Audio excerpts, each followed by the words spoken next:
Hello, my name is Ethan Walker, and I'm 34 years old. Right now, I'm sitting in my childhood bedroom in Reno, Nevada, not because I want to, but because life forced me to hit reset. Just a few years ago, I had a six-figure job as a product manager for a growing startup in Seattle. I was respected, had a nice apartment, and genuinely believed I was building something that mattered. But like all good stories that start with confidence, mine unraveled with a single, impulsive decision. I left my job to pursue a business idea I had been dreaming about for years, a mental health app tailored for veterans. Noble? Maybe. Smart? Looking back, I'm not sure. Now all I have is a half-coded app, a laptop that crashes more than it compiles, and a savings account that's gasping for air. Returning to Reno wasn't part of the plan. My parents' house is like a time capsule. Same shaggy carpet, same faded wallpaper, and the same unspoken tension that has always buzzed through this place like static. Every time I come down for breakfast, my dad gives me that look. You know the one. The combination of disappointment and forced civility that somehow makes you feel both invisible and suffocated. My dad, Walter Walker, is a traditionalist to his bones. He runs a modest hardware store downtown and believes every man should make his own way. Respect comes from what you earn, he always says, tapping the same ring he's worn since college. He says it like a motto, but for me it's more of a dagger. I've always walked a different path, and he's never hidden his opinion about that. My mom, Marcia, is sweeter on the surface, the kind who bakes cookies for the neighbors but slices with words when you're alone. She's not cruel, just strategic. She always knows how to make you feel indebted, like everything good she does comes with an invisible contract. Then there's my grandfather, Raymond Walker, who I hadn't seen in over a decade until 3 weeks ago. Growing up, Grandpa Ray was a mythical figure, the type of man you'd only see in sepia-toned pictures on the wall. He lived on a massive ranch in Montana, miles away from civilization. I remember visiting once when I was 11, endless fields, a porch that creaked like it had stories to tell, and a man with steel in his spine and eyes that missed nothing. 6 months ago, his wife, my grandma, passed away. I saw the obituary online. My parents didn't attend the funeral. Too far, too much hassle, they said. I didn't go either. I told myself I was busy with development, but really I think I was afraid to face him. But that all changed one cold Thursday afternoon. I was sitting in the living room debugging code when the doorbell rang. My mom peeked out the window and gasped, "Walter, it's your father!" I looked up, confused. "Grandpa?" I mumbled, half in disbelief. He hadn't visited this house in 20 years. She flung open the door, and there he was. Grandpa Ray, 82 years old, hunched slightly but unbowed. His gray felt hat cast a shadow over his eyes, but they still had that sharp, piercing focus. He wore a weathered brown coat and held a walking stick carved with what looked like initials. Probably his own. He stepped into the hallway without asking. He didn't need to. "Ethan," he said, nodding at me. "You've grown, Grandpa," I stammered, unsure whether to hug him or salute. He simply nodded again and said, "We need to talk, all of us." My dad stood frozen, his face a mix of confusion and irritation. "Why are you here, Dad? Something wrong?" Grandpa took off his hat and placed it on the hallway table. "Call Lyle and Elaine. We're having a family meeting. Lyle is my uncle, Dad's younger brother living in Arizona. Elaine is Dad's youngest sibling, settled in Oregon with her second husband. We aren't close. They've always felt more like distant acquaintances than family. And yet somehow, a week later, they were all in our dining room. My mom dressed up the place like it was Thanksgiving. Roast beef, mashed potatoes, wine. She even pulled out the rarely used silverware, but no amount of decor could hide the tension. Uncle Lyle, large and loud, filled the space with stories no one listened to. Aunt Elaine sat quietly, her sharp eyes darting around the room like a hawk waiting for weakness. Then Grandpa stood. "I've sold the ranch," he said flatly. The room fell silent. Forks paused midair. "Sold it?" Uncle Lyle blinked. "It fetched $1.4 million, all liquid now." He paused to let the number settle. "And I've decided, whoever takes care of me from now on gets all of it. No lawyers, no trusts. You do the work, you get the reward." The room exploded. My dad sputtered something about duty as the eldest. My mom clapped like she'd just won the lottery. Uncle Lyle pounded the table and bragged about his ranch in Arizona. Elaine coolly stated her house was closest to the best hospital in the state, but Grandpa said nothing more. He simply sat back down and folded his hands. After hours of heated arguments and fake smiles, Grandpa made his decision. He pointed at my dad. "You, I'll stay here." And just like that, everything changed. The day Grandpa Ray officially moved into our home, the atmosphere in the Walker house transformed. On the surface, it felt like a celebration, but underneath, it was theater. My mom went into overdrive. She cooked a feast that could have fed a wedding. The dining room table, usually covered with old mail and clutter, was cleared and decorated with candles and fresh lilies from the grocery store. She even polished the dusty silverware drawer we hadn't touched since Christmas 10 years ago. My dad, who never toasted anything other than his coffee, raised a glass of wine and declared, "Dad, we're honored to have you here.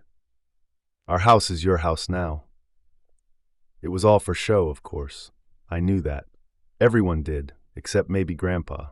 Or maybe he knew too, but decided to play along. What none of them knew was what happened after dinner. After the last dessert plate was cleared, Grandpa stood and reached under the table to pull out a leather duffel bag. It was old and scratched, the kind you'd expect to find in an attic, buried with war medals and yellowed letters. He set it on the table and unzipped it slowly. Then, one by one, he pulled out thick bundles of cash, the kind of money that didn't look real until you saw it in person. Banded, crisp bills in neat stacks. $1.4 million, he said plainly. "I don't believe in banks, never have." You could have heard a pin drop. My mom gasped like she'd just seen heaven. "Ray, that's incredible." My dad reached out cautiously as if afraid the money might vanish. He touched the edge of one stack like it was holy. "Don't spend it all at once," Grandpa said, his voice calm but firm. "Use it to take care of me. No vacations, no remodeling. This is for care, food, and comfort." They both nodded so fast I thought their heads might fall off. That night, after everyone went to bed, I heard my parents whispering behind their closed bedroom door. Their voices were hushed, but the tone was unmistakable. "Walter," my mom whispered, "we have to be smart. That money, it's not just his, it's ours now. He trusts us. Let's not waste this chance." My dad murmured something back, something about investing in the store, maybe expanding. I didn't catch all of it, but I heard enough to know this. They weren't planning to just take care of Grandpa. They were planning to capitalize.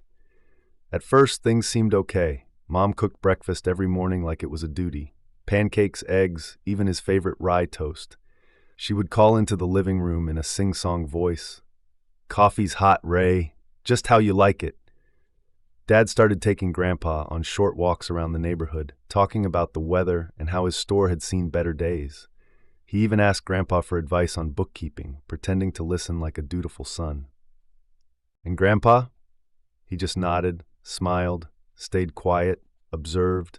I wasn't sure if he was truly content or just silently adding up everything he saw. But by the third month, the paint began to peel. The breakfast spreads turned into bowls of cereal. Walks around the block were skipped for urgent errands. My mom started referring to Grandpa as him instead of Dad when she thought no one was listening. "I'm not a maid," I heard her snap one morning. "I didn't sign up to serve 3 meals a day to an old man." My dad, flipping through bills at the kitchen table, muttered, "Do you know how high the electricity's gotten since he moved in? He keeps the heat cranked up like it's winter in Alaska." They didn't say it directly, not yet, but they were starting to see Grandpa not as family, but as an inconvenience with a $1.4 million price tag. And Grandpa noticed. One afternoon, as I passed by the living room, I found him staring out the window. His coffee sat cold beside him. "You miss Montana?" I asked quietly. He didn't look at me. "I miss the silence," he said. "Out there, the land talks to you. Here, it's all noise." That sentence stuck with me. A week later, things escalated. I came down to the kitchen and found Grandpa and my dad in the middle of an argument. It wasn't shouting, but it was tense. "Did you leave the TV on all night again?" my dad said sharply. "That's the 3rd time this month." "I didn't fall asleep watching it," Grandpa replied calmly, "but maybe I needed the noise." "Well, noise costs money," Dad snapped. My mom stepped in, wiping her hands on a dish towel. "Ray, we're trying to be responsible. You gave us the money to care for you, not to waste it, right?"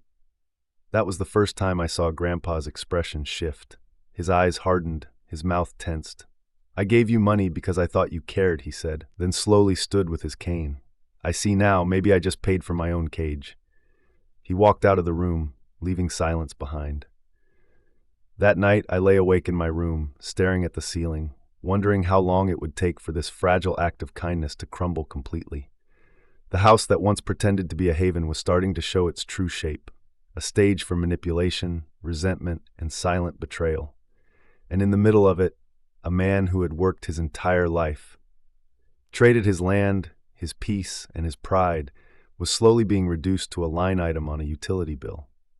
But I was watching, and I wasn't going to let it go on forever. 3 months. That's how long it took for the shine to wear off.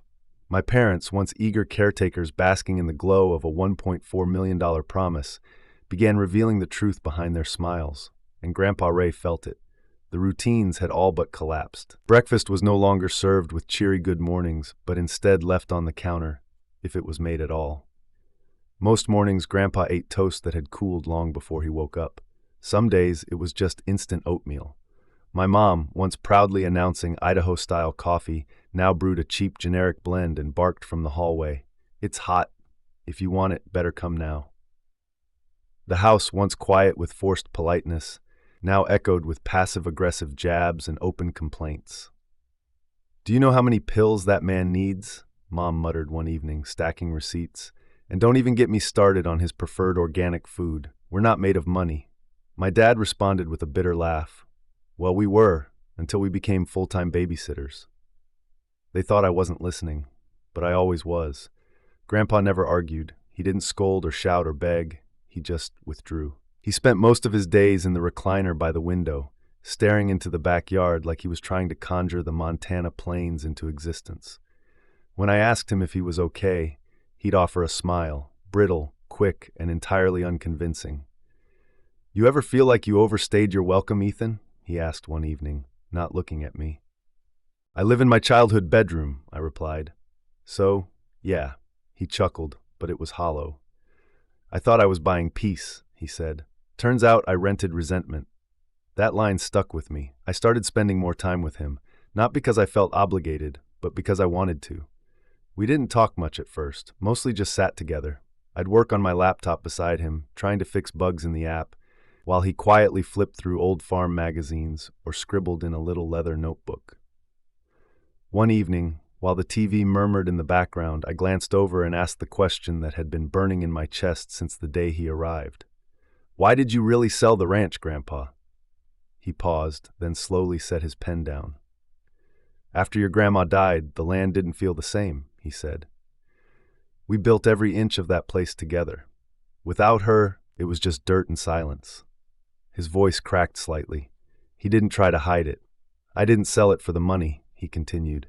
"I sold it because I thought family would give me something the land couldn't anymore." He turned to me, his eyes tired but sharp. I was wrong.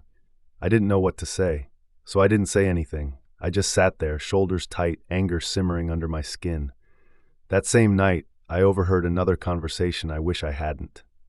Dad was pacing the hallway, whispering on the phone. I could hear him from the top of the stairs. "Yeah, I know it was supposed to last longer, but you didn't see how much Marcia's been spending. We redid the kitchen, bought that new SUV, plus he's picky with food, meds, heat on all day. It adds up. No, I don't think he's going to live much longer. He's looking tired, frail. Maybe 6 months, a year, tops." I felt like vomiting. They weren't just mistreating Grandpa. They were planning around his death, financially forecasting his decline. I walked back to my room and slammed the door so hard my laptop fell off the desk. I didn't even care. The code, the app, none of it mattered at that moment. I stared at the ceiling, fists clenched, teeth grinding. The man who had built a life out of nothing, a ranch, a family, a legacy, was now treated like a burdensome countdown. And the worst part? He knew. The next morning, I found Grandpa in the backyard, sitting on the old bench under the elm tree. He was wearing his Montana hat, the one with the faded leather band and the tiny tear at the brim. He looked peaceful, but not happy. "You okay?" I asked. "Define okay," he replied with a faint smile. I sat next to him and stayed silent. "I called your Uncle Lyle yesterday," he said after a while. "Told him how things are going here. Yeah? I asked, though I already knew the answer. He said he's got too much going on. New barn, medical bills, grandkids, said I made my choice. I felt a lump in my throat. I called Elaine too, he continued. She said her husband isn't comfortable taking in more family, said she was sorry. He leaned forward slightly, tapping his cane into the soft grass. Ethan, he said, looking at me with eyes that were too clear for someone so tired. I think I'm out of options. You're not, I said quickly, louder than I meant to. You have me. He studied me for a moment. I know, he said quietly. That's why I haven't left. That conversation changed something in me. He wasn't just my grandfather, he was my responsibility now. Not because of money, not because of blood, but because he deserved better. That night, I made a choice. I wasn't going to stand by and let this house eat away at him. I didn't know how yet, but I knew I had to do something. Because in a house full of fakes, Grandpa was the only real thing left. I used to believe that if you stayed quiet long enough, people would reveal who they really were.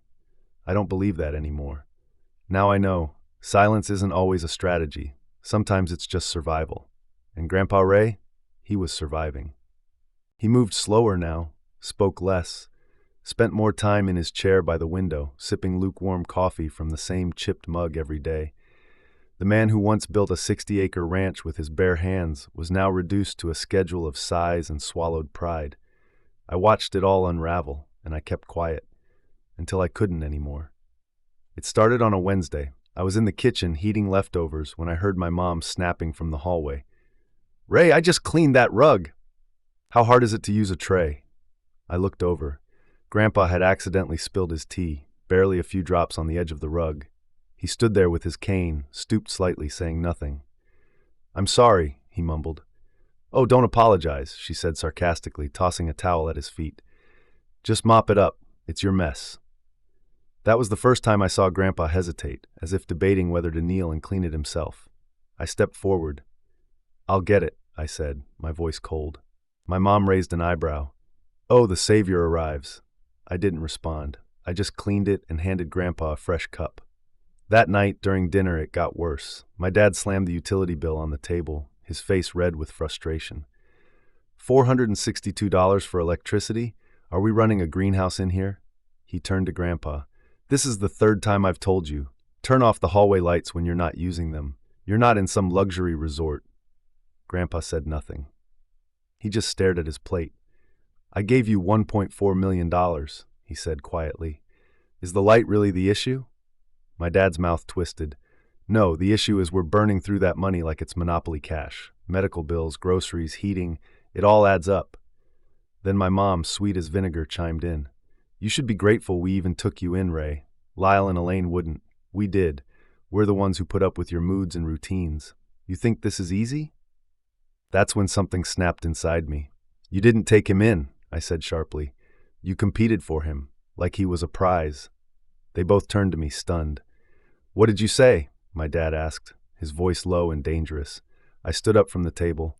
"You fought for him when you thought he was a walking retirement plan. But the moment the shine wore off, you started acting like he was a stray dog you couldn't get rid of." My mom scoffed. "Oh, please. Don't pretend you're better than us, Ethan. You're living in our house. You don't pay rent. You don't even have a job." "I'm building something," I said. "But even if I had nothing, I'd never treat someone like you treat him." Grandpa tried to intervene. "Ethan, sit down." "No," I cut in. "This has gone on long enough." My dad stood up now, his voice raised. "You don't get to talk to us like this. You're a guest in this house." I pointed at Grandpa. "So is he, but you don't treat him like a guest. You treat him like a burden, like a ticking clock attached to a bank vault." Silence fell. My mom broke it with a single sentence that chilled me. "We are burdened, and so are you." I stared at her. My dad waved me off. "If you think we're so terrible, why don't you take him and leave? Go play hero somewhere else." I didn't respond. Not because I had nothing to say, but because I had just made a decision. That night, as I sat with Grandpa in the living room, I looked at him and said, "You don't deserve this. None of it." He didn't look up. "This is the choice I made, Ethan." "No," I said. "You made a deal based on trust, and they broke it." He sighed. "What do you want me to do? I'm 82. I've got nowhere to go." "You do now," I said. He turned, finally meeting my eyes. "Come live with me," I said. "I don't have much, just a rented room and a folding mattress, but it'll be ours, and no one will treat you like your dead weight." He looked at me, eyes glassy but still sharp. "Are you sure?" he asked. "It's not easy, Ethan, taking care of someone like me." "I'm not doing it for the money," I said. "I'm doing it because it's right." He sat back, thoughtful, then slowly nodded. "All right." We didn't say much more that night. We didn't need to. We had a plan, and that was more than either of us had felt in months. We left on a Sunday morning. It wasn't dramatic. There were no tearful goodbyes, no shouting, no slamming doors, just silence, and 2 suitcases. One was mine, filled with a few clothes, a laptop, some chargers, and my dream in the form of a half-finished mental health app. The other was Grandpa Ray's, smaller, older, and packed neatly with clothes that smelled faintly of cedar and Montana wind. As we rolled them toward the front door, my mom stood at the kitchen counter, scrolling through her phone. She didn't even look up. My dad sat at the dining table, drinking coffee and pretending to read the paper. "Thanks for everything," I said flatly, just to see if it would sting. Neither responded. I turned to Grandpa. "Ready?" He nodded. "More than I've ever been." We stepped out of that house, out of that atmosphere of conditional kindness, and into the quiet of the early morning. The sky was gray, the air crisp. It felt like we were walking into something real for the first time in months. I drove us across town to my place, a converted attic room above a retired mechanic's garage. It wasn't much. The floor creaked, the radiator hissed, and the walls were so thin you could hear the neighbor's dog breathe. But it was mine, and now it was ours. When we got inside, I gave Grandpa the only bed, a small twin mattress, slightly sagging in the middle but covered in clean sheets. I set up my old camping mat on the floor next to it. "You sure about this arrangement?" he asked, looking down at me. "You gave up a ranch for family," I said. "I can give up a mattress." He didn't smile, he just nodded. That was how he said thank you. That first week was quiet, not sad, not bitter, just simple. Each morning, I made 2 cups of coffee, black, no sugar, and we sat by the small window that overlooked the alley. It wasn't Montana, but the sunlight still found us. I picked up shifts as a delivery driver, just to make ends meet. Nights were for coding. My app, VetLink, was slowly starting to take shape. I worked until my eyes burned, then fell asleep to the soft rhythm of Grandpa's breathing. He didn't complain, not once, not about the cramped space, not about the cheap food, not about the fact that our entire life now fit inside a room smaller than the pantry at my parents' house. Instead, he told stories. He told me about building his ranch, how he and Grandma started with a single acre and a broken tractor, how the first harvest nearly failed, how they fought, laughed, and survived, how he once sold his wedding ring just to pay for feed. He told me about resilience. "I've been poor before," he said one night, "but I've never felt richer than I do right now." I didn't understand it then, but I would. One night, I came home from a particularly long shift, soaked in sweat, feet aching, too tired to speak. I found Grandpa waiting at the table with a bowl of instant noodles and a slice of toast. "Dinner," he said with a smirk. It wasn't much, but it was perfect. We sat in silence, slurping cheap noodles, and I realized something. We had nothing. No safety net, no comfort, no guarantees. But we also had no lies, no shame, no fear of each other's eyes. That, I thought, must be what peace feels like. That month, I got my first real break. A friend from my old startup days connected me with a local nonprofit that supported veterans. They were interested in my app idea, not to invest, but to help test it. It wasn't money, but it was momentum. I started building harder, faster, smarter. Some nights I coded until sunrise, and when I finally crashed onto my mat, I'd hear Grandpa mumbling something in his sleep. Fragments of old stories, names of cattle, maybe Grandma's name. Those moments kept me going, but even peace has a price. We were barely scraping by. Food costs, medicine, rent, it all piled up like slow-moving debt. And though Grandpa never said it, I knew he felt guilty. One afternoon I caught him counting coins in a jar, quarters, dimes, nickels, his hands trembling slightly. "You don't have to do that," I said. He looked up. "I just wanted to see if we could afford a real loaf of bread this week." My chest tightened. "I've got it," I told him. "Just keep being here." He nodded. "I just wish I could do more." "You already are," I said. He didn't respond. but his eyes softened. A few days later, something happened that I'll never forget. I came home to find a small box sitting on the table, old, wooden, with a broken latch. "Found it under my bed," Grandpa said. "Been carrying it around since '78, just in case." I opened it. Inside were a few faded photos, a bronze medal, a yellowed letter from my grandma, and 5 gold coins. Real ones. "I was saving them for a rainy day," he said. "Feels like it's pouring now." I blinked, stunned. "You sure?" He nodded. "We'll cash in one. Just one. Buy some time." I didn't want to, but I did. And that single coin gave us enough to breathe for another month. That was the kind of man Grandpa was. Always preparing, always sacrificing, always giving when he had every right to hold back. And that's when I knew, whatever happened next, I had to win. Not for me, for him. Something changed in me the night Grandpa handed me that old box. It wasn't just the gold coins, though they gave us a much-needed lifeline. It was what they meant. He had saved them quietly for decades, tucked away like insurance against the world. And when he finally opened the box, it wasn't for himself. It was for me. That act broke something open in my chest, a kind of resolve I hadn't felt in years. I had been living like a refugee in my own life, drifting from failure to failure, trying to code my way into relevance. But now, for the first time in months, I knew exactly what I had to do. I had to fight back. Not with fists, not with threats, but with truth.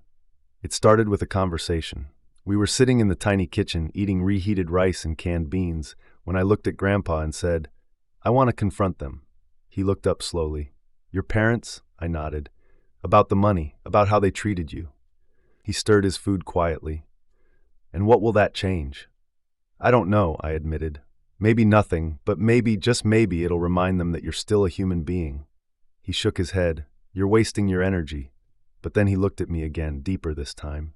"Unless," he said, trailing off. "Unless what?" He paused, then said something that shook me. "Unless you're not doing this for me, but for yourself." I blinked. "What's that supposed to mean?" He set his spoon down. "You think I don't see it?" he asked. "You've been blaming them since the day I moved in, not just for how they treat me, but for how they've always looked down on you, for making you feel small." I didn't respond, because he was right. And then, without any bitterness, he said, "If you're going to go to war with them, Ethan, make sure you're not just swinging at ghosts." His words sank into me like cold water. Was I trying to avenge him, or myself? The next morning, I wrote a letter. A real printed letter, one for each of them. To my father I wrote, "You didn't just take Grandpa's money, you took his dignity. You measured his worth in bills and bills alone, and now I'm holding you accountable." To my mother I wrote, "You built your life on charm and manipulation, but kindness without sincerity is cruelty. He trusted you, you betrayed him, and I won't let it stand." I printed the letters, placed them in envelopes, and drove across town to their house. It looked the same, neat lawn, shiny SUV, empty soul. I didn't go inside, I didn't ring the doorbell, I left the letters in their mailbox. But that wasn't enough. I took it a step further. I called a lawyer, not to sue, not yet, but to ask what could be done. I explained everything, the verbal agreement, the $1.4 million, the care arrangement, the neglect, the emotional abuse, the absence of any legal structure around the money transfer. The lawyer, Mr. Daly, an older man with a voice like sandpaper, listened quietly, then asked a single question. "Do you have proof?" I hesitated. No written contract, but maybe witnesses, messages, bank withdrawals. He sighed. "It's not impossible, but it's hard, especially if the money was given willingly." I clenched my jaw. "He didn't give it willingly. He gave it trustingly." He nodded. "There's a difference. I'll see what I can do." After that call, I walked back into our little attic room and told Grandpa everything. He didn't get angry. He didn't protest. He just sat down and said, "If you're going to fight, make sure you finish it." In the following days, I dug through every message I had, every voicemail, every scrap of evidence that hinted at their manipulation. I found one old voicemail from my mom, dated 2 weeks after Grandpa moved in. She was talking to someone, maybe a friend, and said, "Well, with the money he gave us, we can finally finish the sunroom. We just have to keep him happy long enough." That line hit me like a punch to the chest. It was enough. I sent it to Mr. Daly. A week later, he filed a formal letter of inquiry, requesting a full accounting of how the money was used under the premise of elder financial exploitation. It wasn't a lawsuit yet, but it was a warning shot, and they heard it, because 2 days later my dad called me. He never called me. When I picked up, his voice was already defensive. "What the hell is this?" he barked. "You're dragging us into some investigation now?" "You dragged yourselves," I replied coldly.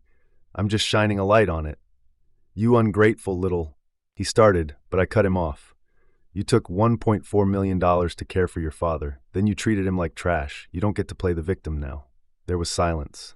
Then bitterly, "You think this will get you the money?" I swallowed the heat rising in my chest. "No," I said. "I think it'll get you consequences." He hung up, but I smiled. For the first time since this all began, I felt like I had stood up, not just by Grandpa, but for the both of us. Later that night, as we sipped coffee in silence, Grandpa looked over and said, "You went to them, didn't you?" I nodded. He took a slow breath. "What now?" I shrugged. "Whatever it takes." He looked out the window for a while, then softly said, "You remind me of your grandmother." I smiled, and we sat there, two broke, wounded men, sipping coffee like kings. 2 weeks had passed since the lawyer's letter was delivered to my parents. Things were quiet, too quiet. No angry texts, no fake apologies, not even a sarcastic voicemail from my mom. Silence wrapped around our tiny attic room like a thick fog, and in that fog, something unexpected arrived. A letter. Not an email, not a phone call, a blue envelope, hand-delivered with a logo at the top corner that read, "Thompson and Wexley LLP, Trust and Estates Division." It was addressed to Grandpa Ray. When I handed it to him, he went pale. "I thought I burned this," he whispered. I froze. "Burned what?" He slowly opened the envelope with trembling fingers. Inside was a folded packet, yellowed slightly with age. It was a draft will, dated 1987. At the top, Harold Raymond Walker. I watched his face as he read it. His lips moved, but he said nothing. Then he handed it to me. I unfolded it and read the words out loud. "If no other directive is given, and if I die without a formal will, my full estate shall pass to my grandson, Ethan Walker, because he is the only one in this family who might one day have the courage to stand up alone." I stared at the page, stunned. "You wrote this back then?" I asked. Grandpa didn't look at me. He just nodded slowly. "But it was never notarized. I tore it up when your father found it. He said if I ever tried to name anyone but him, I'd never see my family again." "Yet you still gave them $1.4 million, I said, trying to hide the rising anger. "I was old, I was alone, and they were the only ones who picked up the phone when I lost your grandma." He looked up at me then, eyes sharper than they'd been in days. "I know what I did, Ethan, and I regret it every day." I sat down beside him, holding the fragile paper in my hands. "You trusted them. That's not weakness." He chuckled bitterly. "Maybe, but now it's your mess to clean up." That night I didn't sleep. Instead, I dug out my laptop, opened a blank email, and wrote a message addressed to Uncle Lyle, Aunt Elaine, and my parents. Attached to the message was a scanned copy of that old will. I didn't write anything dramatic. Just, "Before you claim what you think belongs to you, maybe you should remember who he trusted first." Surprisingly, it wasn't my dad who responded. It was Elaine. She replied within hours. "Ethan, I always knew your father pushed harder than he should have. I don't know what your intentions are, but if there's any room for a real conversation, my door is open." It reeked of diplomacy, not remorse. I showed the message to Grandpa. He just shook his head. "They're all the same. They don't want to care for me. They want to manage me." I nodded. "She sees money, not you." But what came next wasn't an email. It was a phone call, from my dad. I let it ring twice, then picked up. His voice was flat. "We need to talk, in person, tomorrow." "Grandpa will be there." "No, just you." He hung up. The next morning I grabbed my laptop, my notebook, and made sure to wear my resolve like armor. As I reached the door, Grandpa stood, cane in hand. "I'm coming with you." I looked at him, surprised. "You don't have to."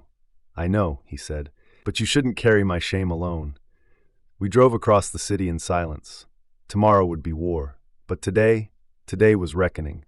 My dad's office hadn't changed in 20 years. Same carpet, same scuffed desk, same framed photo of a family that no longer spoke to each other.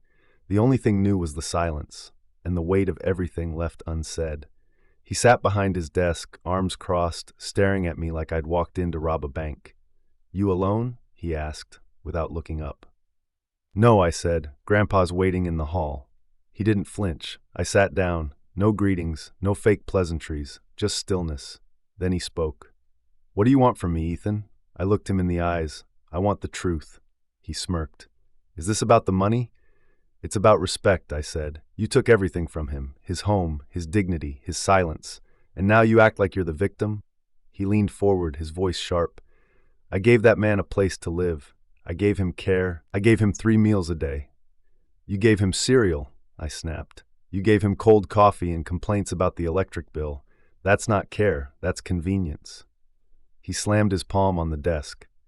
You don't get to talk to me like this. You don't know what it's like raising a family, keeping a business afloat. You've never had to sacrifice. Grandpa did, I shot back. He sacrificed everything, and you cashed it like a check and spent it like a party bonus. His face went red. I didn't waste it, he said. I used it to pay off debts, fix the house, keep us alive. And how much of that was for him? Silence. Then, quieter. It was never going to last forever. I pulled out a printed copy of the 1987 draft will from my bag and slid it across the desk. His eyes landed on the name, his jaw clenched. I thought you said you burned this, he muttered. I guess the truth has a longer shelf life than your loyalty, I replied. You think this changes anything? He scoffed. It's not notarized. It was never legal. No, I said, but it was real, and it says more about Grandpa than you ever could. He stood now, slowly, deliberately. This little crusade of yours, he said, voice low. What's it for? You want to be the hero? You think he's going to leave it all to you now? You want the millions? I stood too. No, I want him to know he was never the problem. You were. I walked to the door. He didn't follow. But just before I left, he said one thing that chilled me. You're not one of us anymore. I turned back. That's the best thing you've ever said to me. Then I opened the door. Grandpa stood in the hallway, leaning on his cane, his back a little straighter than usual. He looked at me, then the room behind me. Done? Done. We walked out together. No inheritance, no apology, just freedom. That night, back at the attic room, I opened my laptop and sat with Grandpa by the window. I don't know what happens next, I told him. He sipped his tea. Then make it something worth happening. The next day, I called the lawyer. I'm ready, I said. Let's write a new will, one that actually honors who he is and what he stood for. Mr. Thompson on the other end said, I was hoping you'd say that. Harold already left instructions. He wants you to execute them. He just didn't want to pressure you. I swallowed hard. He believed in me long before I believed in myself. I owed him more than just protection. I owed him a legacy. The day after the new will was drafted, something shifted in Grandpa. He seemed lighter. Not happier, exactly. Not cheerful. But like a man who'd finally put something down after carrying it on his back for 40 years. He watched me over the rim of his chipped coffee mug and said, Now what, Mr. Startup? I looked at him and smiled. Now we build something that outlives both of us. The idea had lived in my head for weeks, but it wasn't until I said it out loud that it finally took shape. Harold's Haven. A safe home for seniors who had been neglected, manipulated, or abandoned. By family, by systems, by the people they gave everything to. Not a charity, not a facility, a community. That night, Grandpa and I sat down at the kitchen table, him with a notebook, me with my laptop, and we started planning. He drew the rooms. I coded the intake system. He listed what people needed. I listed what they'd been denied. He said, they need a place where the heat works and the windows open. I said, they need a place where someone says their name with kindness. He said, they need hot food. I said, they need someone who listens while they eat it. It didn't feel like work. It felt like healing. I found the building a week later, an abandoned care home in North Sacramento. The windows were boarded. The floor was cracked. There was mold in the corner of the ceiling, but the walls stood tall, and the foundation was solid. I showed Grandpa the photos. He nodded once. This is it. How can you tell? I asked. He tapped the photo with his knuckle. Look at the way the sun hits it. Morning light, it'll wake them gently. We made an offer. Low. All we had. The seller accepted. The next day, I withdrew the first portion of Grandpa's trust and hired a small construction crew. I told them the truth. We're not building a retirement home. We're building a promise. Every day for the next 2 months, we were on site.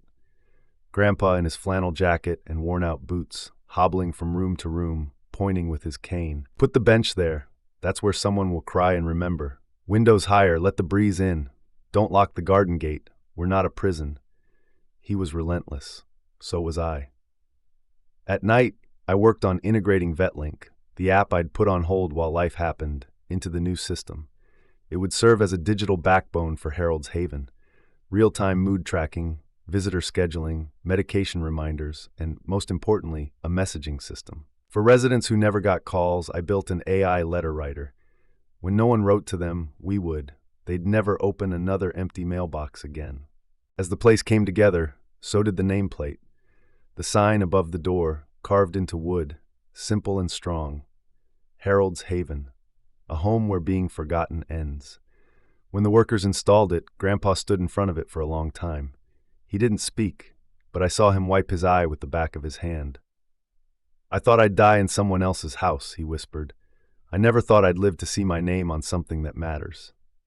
The opening day wasn't a ribbon-cutting ceremony. It was just a soft launch. 6 residents, all referrals from local organizations, all with stories like Grandpa's. One had been left at a hospital with no ID. Another had been kicked out after his daughter sold his condo. One woman hadn't heard her real name in 3 years. Everyone just called her Sweetie. Now they had rooms, real beds, fresh towels, a dining table where someone waited for them, not because they had to, but because they wanted to. I walked in one morning and saw a man crying over a bowl of oatmeal. I asked him what was wrong. He said, "This is the first time someone asked me how I slept." That's when I knew we weren't just fixing a problem, we were rewriting a truth. I never called my parents again. They never called me. Uncle Lyle reached out once, asking if he could refer a friend and if there was any investment opportunity. I blocked the number. Harold's Haven wasn't for people like him. It was for the ones they left behind. And Grandpa, he stayed involved. Every day. He didn't run the place. But every time a new resident arrived, he was there, standing by the front door like a guard of honor, offering a firm handshake and a warm welcome. He told them the same thing every time. "You're not a guest here, you're home."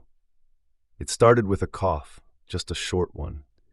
Grandpa had been standing by the Haven's new garden beds, talking to one of the residents about tomato plants.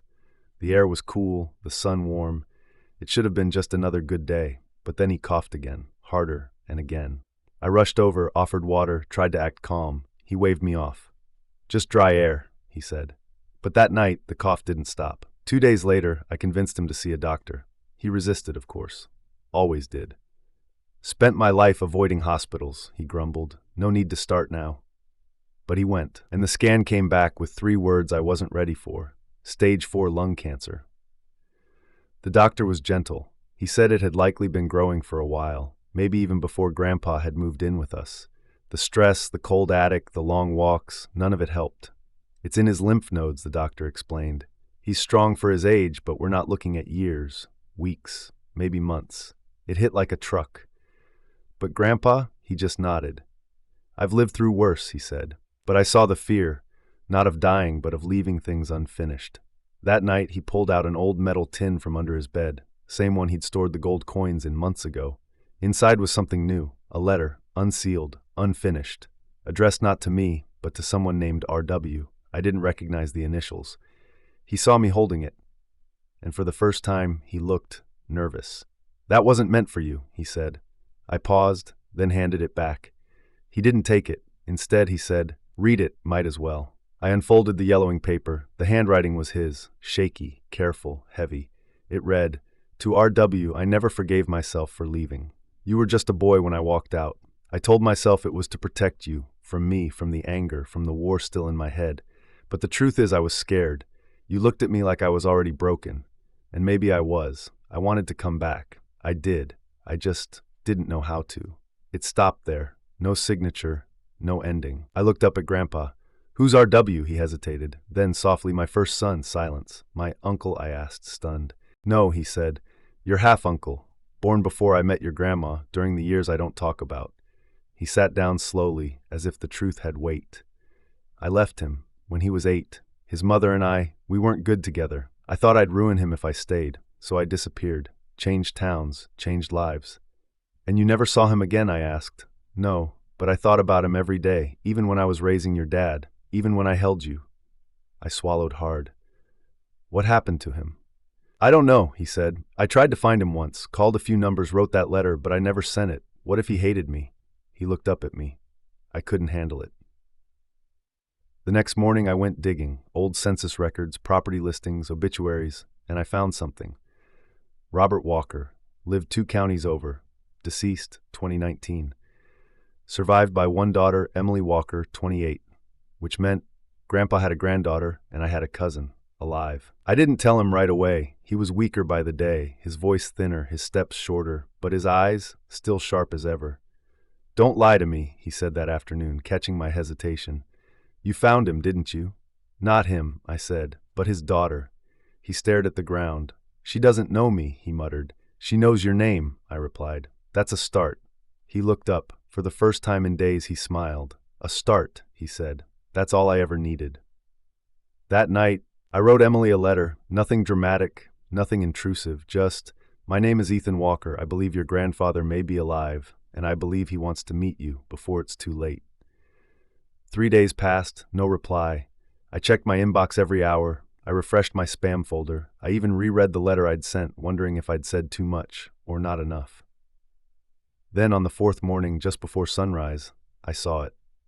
From Emily Walker, subject, your message about Harold. Hi, Ethan. This is a lot. I'll be honest, I didn't know much about my grandfather. My dad rarely spoke of him, just said he left and never came back. He used to call him the ghost. I don't know what I'm supposed to feel, but if he really wants to meet me, I think I'd regret it forever if I said no. Where is he? I didn't show the message to Grandpa at first. I just printed it, folded it, and tucked it into my back pocket. That morning, we sat on the bench outside Harold's Haven, sipping coffee, watching the residents tend the small garden. Nice breeze, he said. Reminds me of fall harvest back on the ranch. You ever wish you'd gone back? I asked. He looked out at the trees, then down at the coffee in his hands. Every day, he whispered, but I knew the soil had moved on without me. I handed him the letter. He unfolded it slowly, read it once, then again. And the 3rd time, his hands trembled. He didn't speak. He just nodded, eyes wet, jaw clenched, as if holding back 50 years of breath. She said yes? He finally asked. She's coming tomorrow, I said. If you're ready. He didn't look up, but he whispered, I've been ready since 1979. Emily arrived just after noon. She was nervous. I could see it in the way she walked, straight-backed but hesitant, like she was approaching something sacred and fragile. She looked like him. Same eyes, same quiet strength. When she stepped through the front doors of Harold's Haven, Grandpa was waiting by the window in his flannel shirt, the one he'd refused to throw out since the 90s. He stood when he saw her. Slowly, carefully, they stared at each other. No one spoke for a full minute. Then Emily said quietly, Hi. Grandpa's lips parted. I didn't know if I deserved this. She walked closer. I didn't come for you to explain, she said. I came to hear your voice. Once. Just once. His cane slipped slightly as he stepped forward. I'm sorry, he said. I was young, stupid, scared, and I've spent every day since regretting it. I believe you, she replied. Then, without warning, she hugged him. He froze, then let out a single shuddered breath and hugged her back. It wasn't perfect, but it was real. And sometimes real is the most powerful thing we get. Over the next few days, Emily visited every morning. She brought photos of her father, Grandpa's son, and stories he never got to hear. Grandpa told her about the ranch, about her grandmother, about the storm he'd once watched tear their barn in half, and how it somehow reminded him of fatherhood. I watched from the corner, quietly, knowing this was the final chapter he'd always hoped someone else would write with him. One night after Emily had left, I found Grandpa in his room, staring at the ceiling. I've been thinking, he said, about the Haven, about you. You don't have to say anything, I said. I do, he insisted. Because you saved my life, Ethan, not with money, not with buildings, with presence. You saw me, even when I tried to hide. I sat beside him, trying not to show how hard that hit me. He turned his head. And now, he said, I want to give you something I couldn't give my son. What? He reached under the bed and pulled out a small wooden box, the same one that once held gold coins, old medals, and broken time. Inside this time, a deed to a ranch. Wait, I thought you sold it, I said, stunned. I sold most of it, he said, but not all. One piece remained, a tiny parcel, worthless to most, but maybe not to you. I looked at the deed, acreage small, but land nonetheless, in Montana. I want you to go there someday, he said. Plant something, build something, let the ground remember us. I nodded, unable to speak. Later that week, Grandpa's body began to slow. He stopped walking as much, slept more, ate less, but his mind stayed with us. And one morning he said, "Ethan, when it happens, don't wear black." I smiled. I wasn't going to. And don't bury me under marble. Just give me trees, wind, something alive. I promise. He closed his eyes, and for the last time, he slept. He passed in the night. No machines, no hospital beds, just soft sheets, a cool breeze, and the quiet hum of Harold's Haven breathing around him. I held his hand until it cooled. I didn't cry right away. I just sat there, letting his silence settle into the space he left behind. Because even in death, he wasn't gone. He had become place. And I would carry that place forward. The funeral wasn't held in a church. It wasn't in a cemetery either. It was on the grounds behind Harold's Haven, just under the elm tree. Grandpa insisted we never cut down, even when the foundation crew said its roots might be a problem. He said, "It'll give shade to someone long after I'm gone." Turns out that someone was him. We didn't wear black. No suits, just flannel, denim, soft colors. Emily stood beside me, holding a photo of Grandpa from the early ranch days, sunburned, smiling, hammer in hand. The residents gathered in folding chairs. Some of them cried, some of them smiled. Most just sat quietly, the way people do when they finally understand they were loved. I gave the eulogy. It wasn't a speech, it was a letter. To him. Dear Grandpa, you didn't leave a fortune behind. You left a map, a way to rebuild what others break, a blueprint for starting over, even when the world says you're finished. You taught me that legacies aren't written in bank accounts or wills. They're written in small kindnesses, hard truths, and second chances. This place, Harold's Haven, it's not just named after you, it is you. When I finished, the wind kicked up, rustling the leaves. Someone whispered, "He's here." I believed them. After the service, Emily approached me with an envelope. Inside were 10 small photos, childhood memories of her dad, Robert Walker. Some were creased. One had tape on the back. "I think you should have these," she said. I smiled. "I think he'd want them framed in the lobby." And that's where they went, on a wall called The Forgotten Remembered. 3 months later, Harold's Haven opened its second location, this time in Nevada, fully funded by a grant I applied for using Grandpa's story. Then came the third, in Idaho. That one was on the edge of his old ranch property, on the very parcel of land he left me. We built it from scratch, and outside the entrance, carved into stone, are the words Grandpa once said to me, "You're not a guest here, you're home." VetLink, the app I once thought would never launch, is now the digital heartbeat of our network. It doesn't just track meds and schedules.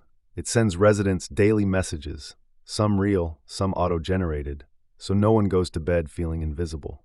Sometimes the messages say, "Your smile made someone's day. Rest easy. You're not forgotten. We're proud of you for still being here." They're simple, but in a world that left them behind, those words are gold. One day I received a letter from a woman in Kansas. She wrote, "My father died in a cheap nursing home. He never got a goodbye.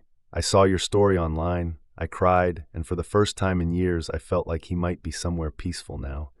Thank you for building what the rest of us didn't know how to." I printed that letter and taped it to my office wall, right above Grandpa's picture. Because it didn't just belong to me, it belonged to him. People ask me now, journalists, students, politicians, what made me do it, why I left Silicon Valley, why I didn't sue my family, why I didn't keep the money and disappear. I give them the same answer every time, because a whisper deserves to be heard. And if you listen long enough, it becomes something louder than any scream, a life reclaimed. So here's what I'll leave with you if you've come this far.